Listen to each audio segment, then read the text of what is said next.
సమాజానికి ఈవేళ కావాల్సింది నెగిటివిటీ కాదు, పాజిటివిటీ. అంటే సమాజంలో ఇప్పటికే సకల దరిద్రాలు ఉన్నాయి, సర్వారిష్టాలు ఉన్నాయి. దాన్ని బాగు చేయాలంటే ఒక వ్యక్తి, ఎదిగిన వ్యక్తి, మామూలుగా ఎదిగిన వ్యక్తి యొక్క గొప్పతనం ఎలాగ కష్టాలను అధిగమించాడు అనేది మిగతా జనానికి చెప్పాలి. అప్పుడు కష్టం వచ్చినప్పుడు బాధపడటం, భయపడడం, పారిపోవడం, ఆత్మహత్య చేసుకోవడం ఆగుతుంది. లేదా ఆడి కష్టంతో పోల్చుకుంటే మన కష్టం ఎంతలే అనిపిస్తుంది. ఇది మోటివేషన్.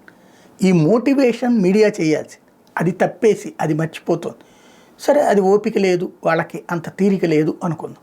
కనీసం ఒక సెలబ్రిటీ ఇమేజ్ ఉన్నటువంటి ఒక నాయకుడు, ఒక హీరో, అట్లాంటి తన జీవిత చరిత్రలో ఉన్నటువంటి కష్టాలు నష్టాలు ఎలా అధిగమించానని చెప్పినప్పుడు అది ఫ్రంట్ పేజీ హైలైట్ చేస్తేనే బాగుండేదేమో అనిపించింది. పేపర్ వాళ్ళు ఇష్టం, వాళ్ళు ఫ్రంట్ పేజీలో పెట్టాలి, లోపల పేజీలో పెట్టాలి. కానీ కోట్లాది మంది అభిమానులు ఉన్నటువంటి చిరంజీవి తనకి సంబంధించి చెప్పినప్పుడు ఇది హైలైట్ చేస్తే బాగుండేది అనిపించింది. ఎదిగే క్రమంలో వచ్చే ప్రతికూలతలను అనుకూలంగా మార్చుకోవాలని ఆయన చక్కటి హితబోధ చేశారు. సమాజంలో విస్తృతంగా ఉన్న అవకాశాలను అందిపుచ్చుకుని ఉన్నత స్థానాలు చేరుకోవాలని సూచించారు.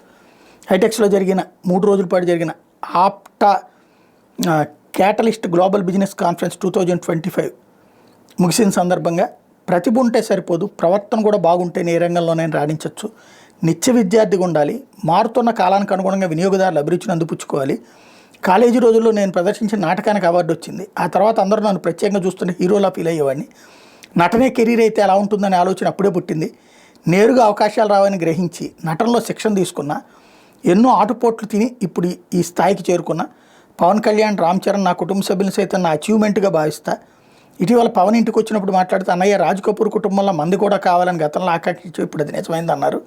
దీని ప్రజల ఆదరణే కారణం అంటూ చిరంజీవి చెప్పుకొచ్చారు. ఆంధ్రప్రదేశ్లో పెట్టుబడులు ఇస్తారు, అది అంటే కష్టాలను అధిగమించి ఆయన ఎలా చేసుకొచ్చాడు అన్నటువంటి విషయాన్ని చెప్పిన దాన్ని కొంచెం హైలైట్ చేసుకుంటే బాగుండేది.